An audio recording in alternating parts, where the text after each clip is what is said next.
This video is the second in a series about significant figures. The first one was significant figures and uncertainty, and identified how to figure out how many significant figures there were in a measurement. So if you haven't watched that one, you really want to do that before this, or else this won't make a whole bunch of sense. There's also a video on measurements that's helpful information here. So when you do a multiplication or division calculation using two measurements, you want to first figure out the number of significant figures in each measurement that you're using to multiply or divide. So let's say I was using 2.00 and I was multiplying it by 5. And so I would look at this number and see there's 3 sig figs, and this number and see there's 1 sig fig. So my second step is to calculate my answer, and that we would say could be 10.00. And now I need to do some analysis, because my answer should have the smallest amount of sig figs as I found in my measurements. So here I had 3 sig figs, and here I had 1 sig fig. 1 is smaller than 3, so that's the least number of sig figs. And so therefore my answer can only have 1 sig fig. Now right now my answer has 4 sig figs, so I need to rewrite it so that it only has 1, which would just be 10. So let's walk through how to do some of these problems. I have 45.0 times 0.03900, and I see that 45.0 has 3 sig figs, and 0.03900 has 4 sig figs, so my answer should have 3 sig figs.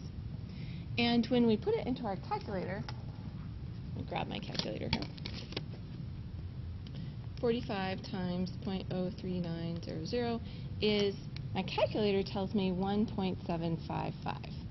Well, that has 4 sig figs, and I need it to have 3. So I need this number, and this number, and this number, and then I need to look at the next number, because I'm going to drop it or replace it with a 0 depending on the circumstance. In this case, I'm going to drop it. And if it's 5 or greater, I have to round the next number up. So this becomes 1.76, and that's my answer. And it has 3 sig figs. In the next example, we have 33,200. Sig fig, sig fig, sig fig, nope, nope. So 3 sig figs there, sig fig, sig fig, sig fig, 3 sig figs there.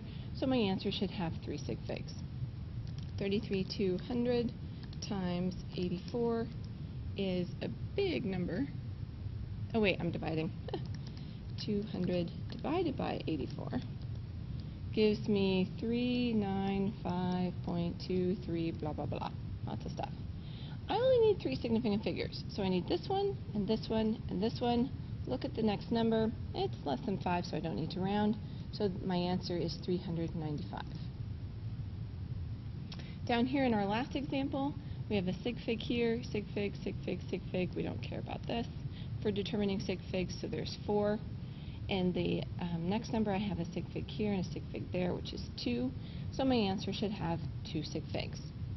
So 1.020 times 10 to the 5th times 4.0 times 10 to the negative 3rd gives me 408.